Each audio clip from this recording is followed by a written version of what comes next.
Bueno, para mí es un gusto estar con los queridos colegas radioterapeutas, oncólogos, con quienes trabajo, pues obviamente y he aprendido. Y bueno, no le dije profe para no envejecerlo, profe. Pero aquí con el doctor Álvaro Muñoz, con quien tengo el gusto de trabajar en mi parte asistencial. He intentado no dejar de lado, yo hago principalmente cáncer de pulmón, soy oncólogo torácico. Ah, pero desde hace unos 5 años me dedico y tengo una empresa de inteligencia artificial en salud que es esta, que está ahí, se llama Oxler, y tenemos un centro de pensamiento en inteligencia artificial en salud que se llama Hipócrates, como lo mencionó el doctor Muñoz. Básicamente lo que hacemos es difusión de inteligencia artificial en español. Eh, y bueno, esto, básicamente el objetivo de esta pequeña conversación no es enseñar inteligencia artificial, es un, es un contexto que requiere un entrenamiento formal. Es básicamente saber cómo la inteligencia artificial tiene que partir, tiene que ser liderada, tiene que ser diseñada y co-construida desde nosotros, desde los médicos. Porque si se la dejamos solamente a los ingenieros, a los programadores, pues vamos a tener una defecio, como es la historia clínica electrónica en la mayoría de centros hospitalarios, ¿no? No conozco la primera historia clínica electrónica que sea intuitiva, predictiva, agradable, y como yo lo he escrito en algunos lados, la mejor historia clínica electrónica es aquella que no existe, es aquella que fluye sin la intervención directa del médico, pero que te entrega cosas que permiten mejorar lo que haces con tus pacientes. Entonces, esencialmente, eso es lo que quiero hablarles. Se llama Human Machine precisamente porque es la intersección entre el humano y la máquina. A mí me gusta hablar de un concepto que es el médico centauro.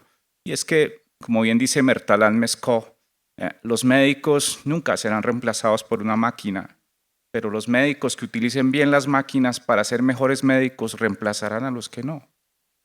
Entonces, pues la competencia no es contra la máquina, esencialmente por una sencilla razón. La máquina es superior a nosotros en memoria, en velocidad, en analítica, en menor sesgo, en menor ruido, pero nunca, por lo menos ahora, no pueden superarnos en el abrazo y la compasión empática. Ese que fue la competencia que la tecnología se llevó de nosotros los médicos, pues tiene que regresar con la misma tecnología. Es un poco irónico que haya tenido que venir los robots a enseñarnos que ser humanos es mejor, ¿no? Pero bueno, esto es esencialmente lo que hablaremos hoy. Entonces, primero hablaremos un poquito de intuición. Y esta es una historia de intuición. El caso 1 es un hombre de 75 años, como el que pueden recibir ustedes todos los días, con un cáncer de próstata metastásico, sin tratamiento previo, diabético, hipertenso, con una cardiopatía isquémica. O sea, un paciente absolutamente complejo, como el que vemos en nuestros hospitales todos los días. Se inicia terapia de bloqueo hormonal y se decide hacer radioterapia y MRT en lesiones sintomáticas del hueso. Y llega al tercer mes para su evaluación. El caso 2 es un paciente de 52 años, con cáncer de próstata metastásico, sin tratamiento previo, deportista, sin antecedentes personales ni familiares, al cual se le inicia exactamente lo mismo, se le inicia bloqueo hormonal y se le hace radioterapia en lesiones sintomáticas del hueso. Los dos regresan al tercer mes a su consulta de valoración. El caso 1, que es el anciano, o la persona más adulta, digámoslo, tiene un PSA con un muy buen control, más además un adecuado control del dolor, mientras el caso 2, que es la persona joven, tiene una PSA con un incremento de un 20% y además ha hecho una fractura patológica de L1. Era muy difícil predecir, ¿no? Si uno, claro, cuando uno pone cáncer de próstata a persona joven, pues uno piensa que la enfermedad va a ser mucho más agresiva, pero perfectamente pudo haberle sido igual, perfectamente pudo haberle sido muy mal a los dos o muy bien a los dos. Esto es intuición. La medicina es profundamente intuitiva. Desgraciadamente navegamos sobre incertidumbre y nos gusta a veces navegar sobre esa incertidumbre porque es más cómodo. ¿Igual es lo mismo? No. ¿Cómo predecir cuál es la trayectoria de la complejidad en cáncer? Pues resulta que nos movemos en sistemas complejos, en sistemas que están entre la simplicidad y el caos, sistemas cuya concordancia y cuya certeza es bastante variable y que depende básicamente de la complejidad inherente, por supuesto, porque manejar un paciente pluripatológico es muy difícil, pero también depende de nuestra complejidad propia, de nuestros sesgos cognitivos. Y ahorita hablaremos un poco de por qué la inteligencia natural debe ser el elemento esencial sobre el cual se empiece a hablar de inteligencia artificial. Entonces hablemos un poquito de inteligencia natural. Y los humanos, pues somos simios evolucionados, no lo digo despóticamente, por supuesto que no. Todos sabemos cuál ha sido nuestra cadena evolutiva y sabemos también que en medio de esa evolución, pues se nos quedaron algunas zonas grises y no somos ni mucho menos perfectos, ni intentamos serlo. Pero hay que tener muy claro también nuestros límites. Y es que la inteligencia natural esencialmente es una batalla interior. Es una batalla interior entre dos sistemas de pensamiento. Esto fue descrito en una forma muy bella por Kahneman, quien es un psicólogo ganador del Premio Nobel de Economía. Ustedes seguramente han escuchado. Y Kahneman describe dos grandes sistemas de pensamiento.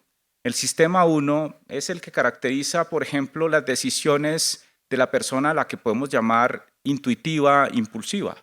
Es un sistema rápido que no requiere un análisis profundo de variables.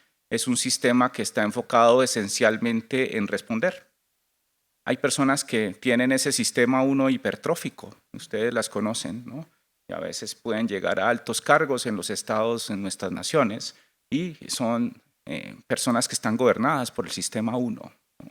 Este sistema 1 sirve para tomar decisiones rápidas. Es un sistema de nuestra primera evolución, de nuestra fase inicial de evolución. Pero tenemos un sistema 2, que es un sistema más racional, que se alimenta de más recursos cerebrales, que necesita más variables para poder generar una decisión. Hay personas que tienen también hipertrófico el sistema 2 y que ustedes dicen, mire, esa persona es muy callada, es una persona muy racional, es una persona que no toma una decisión si no tiene todos los elementos de juicio. Tampoco es muy bueno tener siempre el sistema 2 alerta, porque a veces tenemos que lanzarnos al vacío, a veces tenemos que tomar decisiones intuitivas, si no, no existirían negociantes, por ejemplo, no existirían negociadores de la bolsa, en donde usted casi que a veces toma decisiones con el hígado, dicen algunos, ¿no? La inteligencia natural es una batalla en el equilibrio entre estos dos sistemas, el sistema 1 y el sistema 2. Es tan importante esto que hay técnicas de la economía conductual que podemos utilizar y que estamos utilizando en salud. De hecho, yo estoy en 2 proyectos haciendo Interventional Behavioral Economics, que es nudge. Una de las técnicas es nudge, que es el empujoncito. Entonces, ustedes pueden utilizar técnicas que actúen sobre el sistema 1 y técnicas que actúen sobre el sistema 2 y técnicas que actúen sobre los dos sistemas para gestionar la voluntad de decisión sin que la persona se dé cuenta. A ustedes se los hacen todos los días y a mí también aquí, en el celular. Cuando les llega la oferta de las camisas que más le gustan en un 40% para su próximo cumpleaños. Esa es una técnica nudge. Pero hay todavía, y en eso la inteligencia artificial tiene que regularse mucho, los deepfakes y todos los engaños utilizados por inteligencia artificial.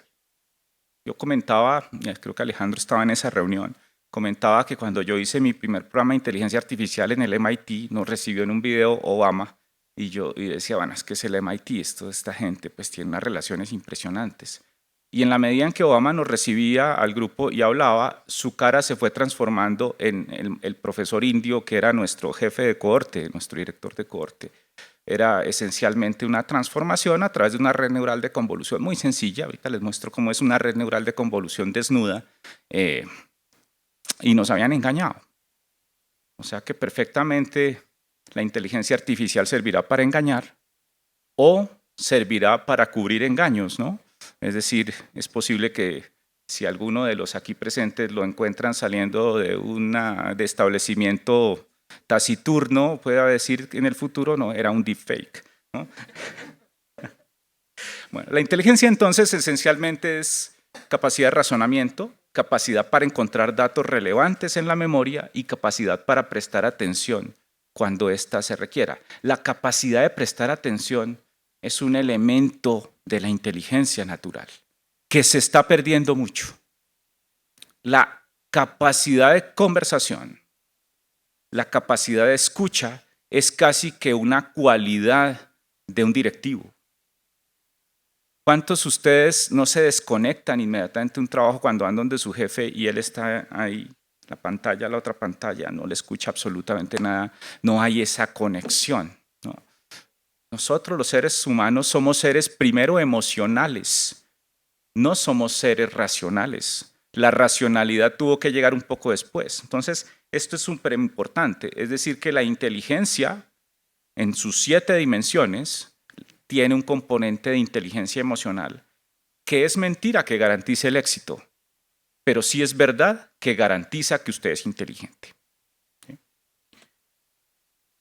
Pero en eso, pues obviamente tenemos profundos sesgos cognitivos muy marcados. El típico, ¿no? El gangazo en San Victorino, es un barrio popular aquí de nuestra ciudad, en donde hacen una o 2 sesiones al año de rebajas gigantescas, un Black Friday in Poverty, ¿cierto? Y usted se gana menos de un salario mínimo, pero usted ve el televisor de 65 pulgadas a 14 millones de pesos rebajado a 8 y usted dice, bueno, me lo merezco. Trabajo duro todo el año. Es que carajo, mandemos la tarjeta de crédito de Codensa y algún día lo pagaremos. Ese sesgo se llama el sesgo del presente, muy latino, entre otras cosas, pero hay más de 22 sesgos cognitivos descritos y nosotros los médicos tenemos esencialmente estos 4. El cierre prematuro, el anclaje y el famosísimo, el más famoso de todos, la disponibilidad heurística. A usted se le viene a la mente lo primero que tiene en la mente. ¿Y qué es lo que primero tiene en la mente? Lo que usted más quiere, ¿sí? Entonces, cuando usted, sí, eso es como mi hijo, ¿cierto? O como mi mascota. Pues a que nosotros los médicos nos ocurre con nuestros temas. El paciente puede tener un cáncer de pulmón, ¿no? Ese paciente puede tener una neumonía, si yo me leí anoche la última guía de neumonía, ¿no? Entonces, el médico diagnostica o trata lo que primero se le ocurre, pero adicionalmente lo confirma y entonces viene el sesgo de confirmación cuando usted todas las variables las empieza a echar en la misma canasta de la neumonía o del cáncer de pulmón, porque es que a nosotros, los médicos, no nos gusta sufrir, no nos gusta equivocarnos, nos duele porque un componente de ego es importante, pero también porque desde la Edad Media, desde cuando fuimos, entre comillas, los héroes de la peste negra, nos atribuyeron algo que nos mató, la obligación de curación. Y no lo creímos y nos volvimos esclavos de ello. Y entonces nos confundimos y erramos mucho. Y aquí viene la inteligencia artificial, no para reemplazarnos, sino para ayudarnos a matizar, si quieren hacer unos constraints, con menos sesgo y ruido. Los datos, hablaremos un poquito después de los datos. Entonces, ¿qué es la IA? La IA finalmente es una intersección de competencias. La IA es enseñar una máquina como esta, como la cualquiera de los que tienen ustedes, o máquinas mucho más grandes, a intentar emular el pensamiento humano. El pensamiento humano, no el comportamiento humano. ¿Y para qué? Para volver ese pensamiento humano más rápido y menos sesgado. Y en esa medida, pues la inteligencia artificial tiene unas extensiones, puede ser general, puede ser específica, y unas profundidades y unas formas de entrenamiento que pueden ser profundo o no profundo, supervisado, no supervisado, reforzado, semisupervisado, etc. Una serie de tecnicismos en los cuales no voy a entrar mucho en detalle, obviamente, pero que nos permiten potenciar la forma en que nuestro cerebro vino naturalmente a pensar a través de una máquina. Y si usted es médico y puede potenciar sus capacidades a través de tecnologías exponenciales, moderación de datos avanzada, para entregarle a sus pacientes una mejor medicina, tal vez menos intuitiva, pues eso es ser médico centauro. Eso es ser un médico 4.0 o 5.0 o todos los puntos ceros que vengan después. Pero miren que en esta intersección, en donde viene la matemática, la lógica, porque el análisis de datos tiene matemática profunda detrás, la ingeniería, la psicología, por todo lo que hemos hablado, la biología tiene que integrar esto en una estructura biodigital. Si no está el equipo médico liderando los departamentos de inteligencia clínica, que ya deberían estar en los hospitales, en nuestras latitudes 3 hospitales únicamente los tienen. En noviembre tengo una invitación, de hecho, con el Hospital Italiano en Argentina, en Buenos Aires, que tiene un departamento de informática médica supremamente robusto. En nuestras latitudes están los brasileros, el Albert Einstein y el Hospital Oncológico. El sirio-libanés son los dos únicos que tienen un departamento en creación hasta el momento de inteligencia clínica. No he podido convencer a ningún hospital colombiano que lo haga. En la Fundación Santa Fe me recibieron con un tinto y me dijeron como,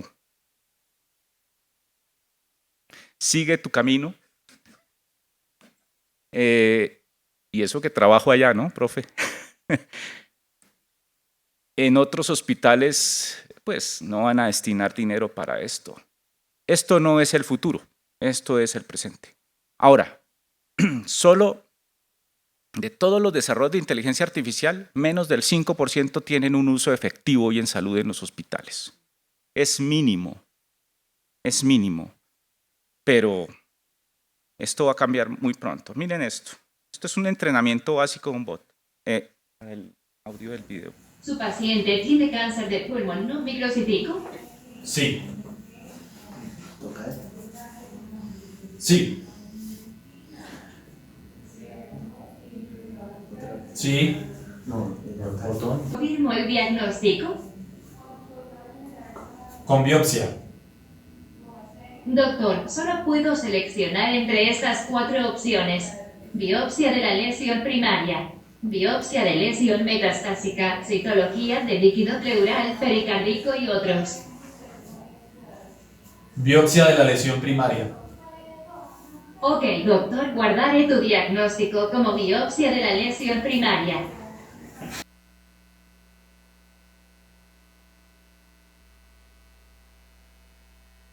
Importante en inteligencia artificial, ahí lo conoce el profe, estábamos enseñándole un bot a través de sistemas de reglas simples, o sea, if not, si es esto, aquello, si no es esto, aquello, pero como yo no estaba ese día, entonces yo lo había entrenado a Maía con 5 opciones para el diagnóstico de un cáncer de pulmón. Entonces estaba Iván haciendo el entrenamiento y se equivocó, si ustedes se dieron cuenta, le dio una opción que no estaba en el árbol de decisión. Maía no tiene inteligencia natural. Maía no es como la señora de uno que le contempla absolutamente todas las variables, ¿no? Entonces le dijo, no, usted me dijo esto y no está. Entonces cuando regaña a Iván, ahí sí se comportó como mi señora, lo regaña y le dice, bueno, dígame claramente cuál es. Entonces dice, no, es por biopsia de la lesión primaria. Dice, bueno, ahora sí puedo guardar la información. Esto es un sistema absolutamente sencillo de reglas. Son sistemas de soporte a la decisión clínica, que ahorita los vamos a hablar un poquitico. Pero esos modelos con los cuales se entrenan estos bots, que los bots esencialmente son la interfaz, cómo se presenta eso, detrás tienen mucha magia. Puede uno utilizar diversas técnicas para crear modelos de predicción, de clasificación, de regresión, etc. Finalmente, esto es una travesía inteligente. Miren, en esta travesía de la salud, aquí hay el problema a resolver. Estoy enfermo, tengo que curar un cáncer de mama. Ese es el trencito, ¿cierto? Utilizamos modelos de Machine Learning o de Deep Learning para que ese trencito avance sobre ellos en esa travesía. Y al final tenemos que evaluar si ese modelo funciona o no a través de métricas específicas de desempeño, que hay un montón. que son del mundo de la estadística, para saber si esa red neural de competencia, de retropropagación, de convolución, o ese modelo de regresión logística, etcétera, me está respondiendo efectivamente lo que yo estoy preguntando con los datos que le estoy introduciendo, y con base en eso saber si ese modelo es industrializable o no, si ese modelo es replicable o no. Y ahí viene un tema esencial, y es que no podemos, como lo hemos hecho tradicionalmente, utilizar la tecnología de los holandeses, de los belgas, de los alemanes, de los americanos, porque los datos en inteligencia artificial no son extrapolables como los resultados de los fase 3 que nos fascinan, especialmente a nosotros los oncólogos, y como dijo el doctor, y los fase 2, y los fase 1A, y los fase 1B, que volvemos evidencia, y hay que decirlo, con mucha presión de la industria. Los modelos de Machine Learning y de Deep Learning tenemos que crearlos nosotros, doctores, porque yo no puedo traerme la red neural alemana para que me analice las mamografías de las colombianas. Eso es muy importante. Y obviamente el vagoncito pues lo tiene que liderar el médico. Esto no es de los de ingeniería. No, esto es de nosotros. Estos son los campos de la IA versión cáncer, muy rápido. Hay 4 tipos. Esto es como enseñarle a un niño. ¿Sí? Enseñarle a la máquina es como enseñarle a un niño. Entonces, ustedes que muchas tienen cara de mamás, entonces ustedes cogen al niño y le dicen, mira, eso que está allá es un toma corriente. Si metes el dedo allá, te vas a electrocutar. Si no lo metes, no te electrocutas. Eso se llama aprendizaje supervisado. Cuando usted le da unos datos al niño que además están clasificados, es decir, te electrocutas o no te electrocutas. Y que generalmente tienen una decisión binaria, ocurre o no ocurre. Y ahí vienen todos, uno puede utilizar el aprendizaje supervisado para diferentes modelos de predicción, de clasificación, por ejemplo, para estimar los factores pronósticos de cáncer de próstata. Terminamos ahorita con Juan Carlos Galvis un trabajo de eso al respecto, que lo presentamos en Hacho. Vamos a ver si no lo dejan presentar. Para ver trayectorias de enfermedad, ¿no? Para ver determinación de clusters, clasificaciones de enfermedades ocultas. Pero usted puede entrenar al niño de forma diferente, decirle, mire, aquí en el cuarto hay algo que te puede electrocutar. Si usted lo busca y lo encuentra, se electrocuta. Y si lo busca y no lo encuentra, no. Ese es el aprendizaje no supervisado, donde usted tiene datos, pero no tiene rótulos ni clasificaciones. Entonces usted simplemente le dice a la máquina, tengo estos datos, mire a ver qué encuentra. Entonces ahí determinamos relaciones ocultas, por ejemplo, modelos de clusterización, de clasificación, modelos de ensamble, que hoy están súper de moda. Identificación de variantes moleculares, por ejemplo, que es tan complejo. Árboles de decisión y clasificación. O usted puede no tener absolutamente nada, ¿no? Decirle al niño, entre a ese cuarto oscuro y mire a ver cómo se comporta y sobreviva. Ese aprendizaje es el aprendizaje reforzado, en donde lo que hacemos es iterar escenarios y luego medir qué pasó con las decisiones tomadas en cada escenario. Así se entrenan, por ejemplo, los videojuegos, ¿no? Y hay un elemento que es el Deep Learning, en el cual yo utilizo datos mucho más complejos, como imágenes, señales biomédicas, las transformo en arreglos numéricos y las entreno a una máquina a través de diversas técnicas del álgebra lineal y del cálculo diferencial, y me generan predicciones o clasificaciones como esta. Esta es una tarea de mi posgrado. Esta está en Google Colab, por eso la monté por el GPU.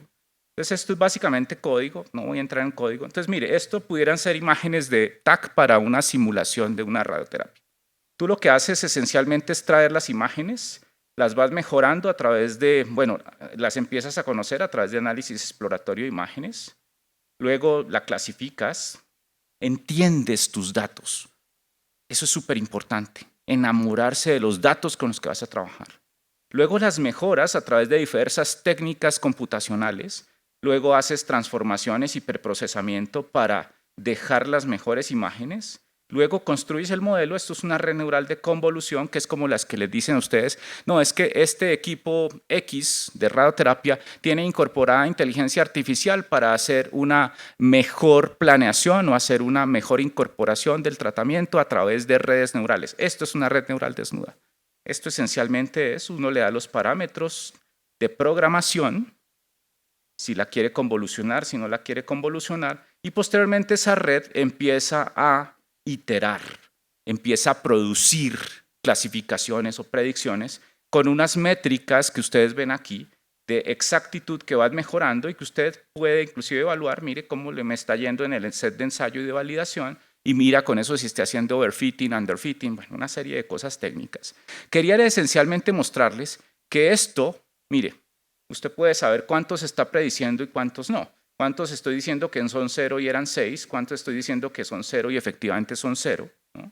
Y posteriormente hace una técnica que hacemos en las redes de imágenes que es hacer data augmentation y va mejorando el desempeño del modelo. Al final, usted coge este modelo, lo pule, lo industrializa en cualquiera de los modelos de industrialización que hay y lo aloja en sistemas como por ejemplo los que tienen ustedes en radioterapia para utilizar masivamente. El diseño de esto, doctores, tiene que estar metido el equipo clínico. Porque si no, no vamos a poder utilizar para optimizar diagnósticos, para hacer tipificación molecular, por ejemplo, para hacer predicciones evolutivas de enfermedad. Y vamos a tener esta, que es la pelea eterna. Cuando yo doy estas conferencias, salen los médicos y no, pero es que esto no nos va a ocurrir, no nos van a reemplazar. No es esa la pelea, ¿sí? Hay niveles de automatización en salud que están descritos, que son 5. Nosotros en Colombia y en nuestros países que antes estamos en el 1 o máximo en el 2, donde hay una pequeña ayudita de la tecnología, pero la decisión sigue estando en manos humanas. Usted puede tener un algoritmo de detección de mamografías que le soporte al radiólogo su diagnóstico, pero quien toma la biopsia y la decisión de biopsia es el radiólogo. Pero en la medida en que la sociedad evolucione, como el vehículo autónomo, será su mismo paciente el que le va a decir muy pronto, oiga doctor, ¿por qué me va a tomar la biopsia usted si está el robot? No entiendo. Y pues usted no tiene ecógrafo en los ojos, ni tiene, a usted le tiembla el pulsito, y pues usted no tiene un navegador mamario en la cabeza. Mi abuelita diría, no sea sacrílego, si ese es el doctor, el que estudió. Mi hijo menor me dice, pues yo, papá, yo la verdad, yo prefiero el bot. Y no tenemos que ponernos bravos con eso, fantástico. Porque estará usted ahí para decirle, ven, te explico qué es esa vaina que salió. Ven, te digo qué es BRCA1 y BRCA2. Ven, te digo por qué tengo que colocarte X, Y o Z. Ven, te digo por qué no te vamos a hacer radioterapia o sí. Ven, te digo, porque pues, ojo, hasta el momento el bot no le va a decir eso, hasta el momento. Pero hay unos retos bioéticos gigantescos con esto, y es que el problema no va a ser si eso es inteligencia artificial versus natural. El problema real va a ser, ¿eso es inteligencia artificial o no? Porque a usted lo van a llamar del banco con un bot tan bien hecho que usted no va a saber si la señora era señora o era una bot. Y los deepfakes y todas estas cosas que tenemos que regular. Y personas inteligentes como ustedes, que son referentes, las van a hackear. Van a hackear aquí al doctor Cafiero allá en Cali y no van a saber después si están utilizando el cerebro del doctor Cafiero en el Amazonas. Es que parece distópico, pero es real. Y eso que no hemos hablado de metaverso, porque me sacan aquí a patadas, pero bueno. ¿Qué podemos automatizar? Entonces, esto es versión radioterapia, herramientas de soporte a la decisión clínica, las que ustedes quieran, con modelos sencillísimos de reglas como el que les mostré con Maía, hasta modelos súper complejos como el que les mostré con una red neural, entrenados en un sistema de entrega de decisión. Eso nos va a ayudar. Esto por fin va a acabar con ese adefesio espantoso que se llaman guías de práctica clínica. Eso es espantoso. Nadie se adhiere, a nadie le importa. Generalmente tienen un tema de conflicto de interés con la industria. En fin, Eso tiene que ser reemplazado por un mecanismo automático que además te permita capturar adherencia y te permita capturar desenlaces. Entonces, todas las herramientas de soporte a la decisión clínica, toda la simulación de imágenes que se va a optimizar obviamente a través de estas redes neurales que les estaba mostrando, la planeación del tratamiento, inclusive utilización ya no del fantasma, sino gemelos digitales como tal, que permiten que usted planee la radioterapia en el gemelo digital mientras el paciente se toma un café en su casa, ¿no? Esto realmente, el tema de gemelos digitales en radioterapia es súper interesante y en desarrollo de fármacos también, obviamente. Todo el tema de plan y aprobación de todo el plan, el tratamiento, la entrega de radioterapia con posible menor toxicidad, dado que va a ser adaptaciones inteligentes basadas en las características particulares de la persona. Esto es personalización hiperpersonalizada, perdónenme la redundancia. Y por supuesto, entornos colaborativos digitales para meter a ese paciente en un seguimiento holístico, esférico, que permita que usted no tenga que esperar los 4 semanas o 6 semanas de tratamiento para poder ver qué le pasó, sino inclusive predecir cómo le va a ir a esa persona y hacer ajustes adaptativos inmediatos de acuerdo a cómo usted, la herramienta le pueda decir qué va a ocurrir con él. Ya estoy terminando, entonces hay que pasar algunos retos. Este es el efecto de la caja negra de la inteligencia artificial y es que tenemos que tener confianza, explicabilidad y consistencia a estos modelos. Y una de las formas de tenerlo es que seamos nosotros partícipes de esto. No les estoy diciendo ahora que todos tienen que entrenarse en inteligencia artificial y volver a matemática y tal. Chéverísimo que así fuera. Yo tengo un interno al año rotando conmigo, uno, al cual tildan de loco sus compañeros de Uniandes, pero bueno, no pasa nada. No necesito que sean más, pero es empezar a esto porque tenemos que formar esto que yo llamo las competencias de intersección, que no nos las están vendiendo en las facultades de medicina ni enfermería. Y es que tenemos que aprender ciencia de datos e inteligencia artificial, al menos básica, informática médica, comunicación estratégica y automatización inteligente. Si dentro de nuestras competencias, si dentro de nuestros pensums de medicina no está esto, y hoy en Colombia el único que se ha movido un poquito a ello es el pensum de la Escuela de Ingenieros de Antioquia, por obvio ADN ingenieril, pero de resto no hay ninguno, no hay ninguno. No hay nada más aburrido que un pensum de medicina. Porque no somos transdisciplinarios. Somos personas que nos gusta encontrarnos en los pasillos a solo hablar de medicina. Somos espantosos, doctores.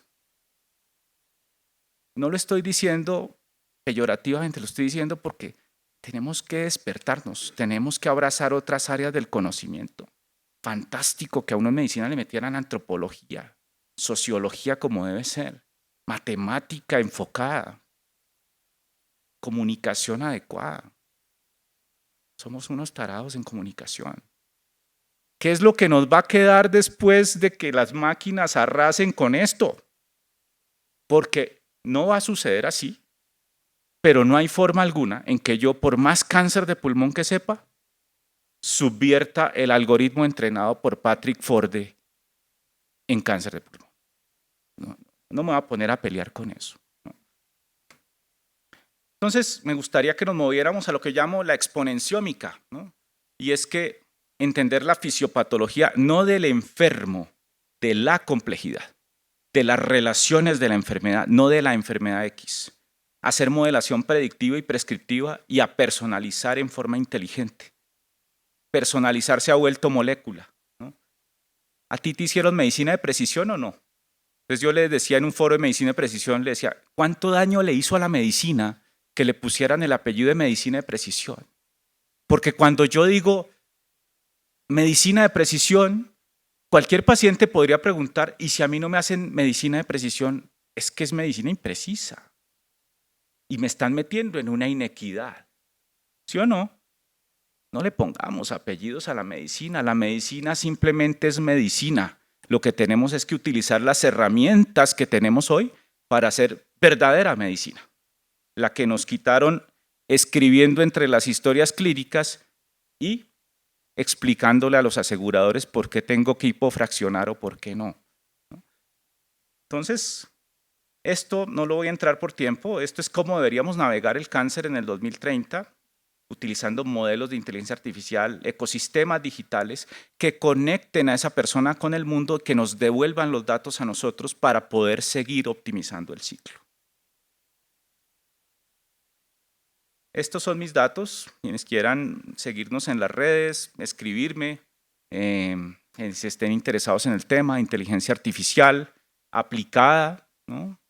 Aquí no hablamos de cómo, qué hace la inteligencia artificial en salud, sino cómo se crea esto, cómo se desarrolla, cómo nace, cómo es una red neural desnuda. Espero que esta red neural no se ponga brava conmigo por haberla mostrado aquí en desnudo, pero es esencialmente eso, y ese es el médico centauro. Espero que les haya gustado esta conversación y, por supuesto, si tienen algún comentario, quedo abierto.